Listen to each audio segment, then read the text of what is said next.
हमें ताज्जुब होता है, ऐसे ऐसे लोग रामचंद्र जी की बात करते हैं, हिंदुत्व की बात करते हैं, कि जिनको हमने एक दो मर्तबा पूछा उनसे कि तुम अपना गायत्री मंत्र सुनाओ, तो गायत्री मंत्र नहीं सुना पाए।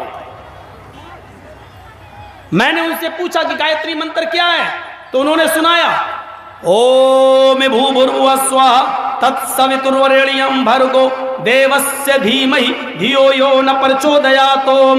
मैंने कहा गायत्री क्यों कहा जाता है इसको? कहने लगा उसमें 3 मंत्र होते हैं। तो हमने कहा गिनिए तो कितने हैं?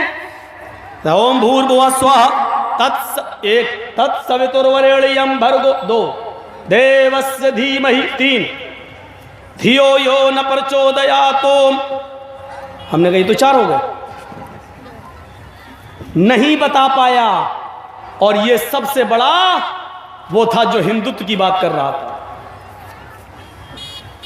गौर करें, डिबेट में देखा आपने, जी न्यूज पर डिबेट में एक आदमी देशभक्ति की बात कर रहा था, बहुत बात कर रहा था, नहीं तुम्हें कहना पड़ेगा, राष्ट्रगान गाना पड़ेगा, जनगण मनगण, मुसलमान से बहस कर रहा था। एक उस मुसलमान ने कहा अच्छा चलिए तुम पूरा जनगण मन सुना दो हमें। अब वो दाएं बाएं काटने लगा, उसको मालूम ही नहीं था, अभी बहस कर रहा था। उसने कहा कि हम सुनाएंगे, मुसलमान ने कहा हम सुनाएंगे, पहले तुम सुनाओ, तुम्हें इससे क्या मतलब, मैं क्यों सुनाऊं, मैं डिबेट में क्यों सुनाऊं? उसने कहा तुम्हें सुनाना पड़ेगा, मैं देखना चाहता हूं कि जिस चीज पर भारत को तुम लाना चाहते हो विकास के मुद्दे से हटाकर, वो तुम्हें याद भी है याद नहीं। बार बार जी न्यूज के एंकर ने कहा सुनाओ ना, तुम्हें नहीं सुना पाया, और डिबेट कर रहा है जनगण मन पर। ये देखिए आप, ऐसी चीजों पर बहसें हो रही हैं, डिबेट हो रही है, भाईचारे को कभी खत्म नहीं होना चाहिए। अब जहां तक धर्म की बात है तो मेरे भाइयों सबका धर्म एक ही है, नाम अगरचे बदल गए, कलमा मूल मंत्र किसी का नहीं बदला। और जहां तक नबी अकरम का ताल्लुक है, अंतिम ऋषि का ताल्लुक है, अंतिम संदेशा का ताल्लुक है, तो देखिए जैन धर्म, मैं सोचता था कि जैन धर्म के अंदर शायद हमारे नबी का नाम या मोहम्मद साहब का नाम नहीं मिलेगा, लेकिन जब मैंने पढ़ना शुरू किया तो हमें एक शब्द मिला मित्र, हमें एक शब्द मिला पक्षदाता, पक्षदाता, अरहन। ये जैन धर्म के अंदर अरहन का शब्द मिल गया। तू पूजा नहीं कर सकता है तो मत कर। चैनल वाले तो यार नाक में दम कर दिया, आप लोग एक बार सेट नहीं कर पाते हैं। ये अभी आया ही तो आया है, तो अभी तक क्या कर रहे थे ये लोग बताइए? 12:30 बजे पहुंच रहे हैं, ये कुछ नहीं कर पाएंगे लोग जिंदगी में।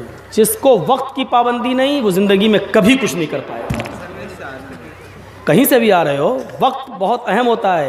एक एक मिनट के अंदर दुनिया की हुकूमतें बदल गई। अभी हम वक्त की कीमत बताने लगे तो सुबह यही कर दूंगा मैं, सिर्फ वक्त पर बोलते बोलते समय की कीमत क्या होती है। तो सुनिए, तू पूजा नहीं कर सकता तो मत कर, गरीब को दान नहीं दे सकता है तो मत दे, तेरे लिए अरहन काफी है। ये लिखा हुआ है जैन धर्म के अंदर।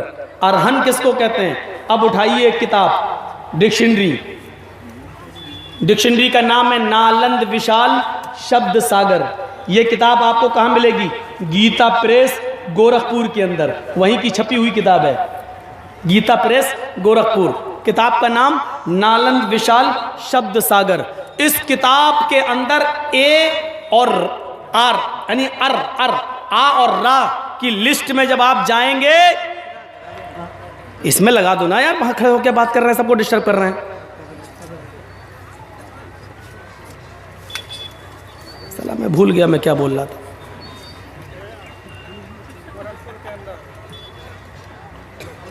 गीता प्रेस लगाने दो, उनको बोल रहा हूं मैं, भूला थोड़ी।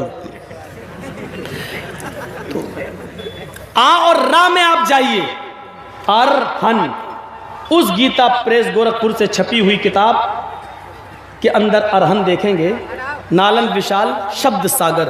अरहन का माना, मीनिंग आपको मिलेगी पक्षदाता,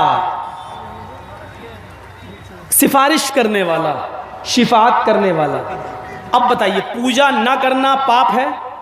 गरीब की सेवा न करना पाप है। महावीर जी कह रहे हैं तू पूजा नहीं कर सकता तो मत कर, गरीब की सेवा नहीं कर सकता है, गरीब को दान नहीं दे सकता तो मत दे। तुझे चिंता किस चीज की है? तेरे लिए अरहन काफी है। यानी इन गुनाहों के बाद, इन पापों के बाद भी तुझे सिफारिश करने वाला सिफारिश करा लेगा, बख्शवाने वाला बख्शवा लेगा, यानी तेरी शिफात कर देगा। तो क्या मतलब हुआ अरहन को पक्षदाता का? अब अरबी में तर्जुमा करिए तो क्या होगा? अरबी में अरहन तो संस्कृत हो गई और अरहन की हिंदी हो गई पक्षदाता। अब अरहन को अरबी में अगर आप कहेंगे तो उसको कैसे कहेंगे मालूम है? शफीउल मुज़नबीन। मुज़नबीन मानी गुनाह करने वाले, पाप करने वाले, और शफी मानी पक्ष, सिफारिश करने वाले। शफीउल मुज़नबीन गुनाहगारों को, पापियों को शिफात सिफारिश करके बख्शवाने वाले।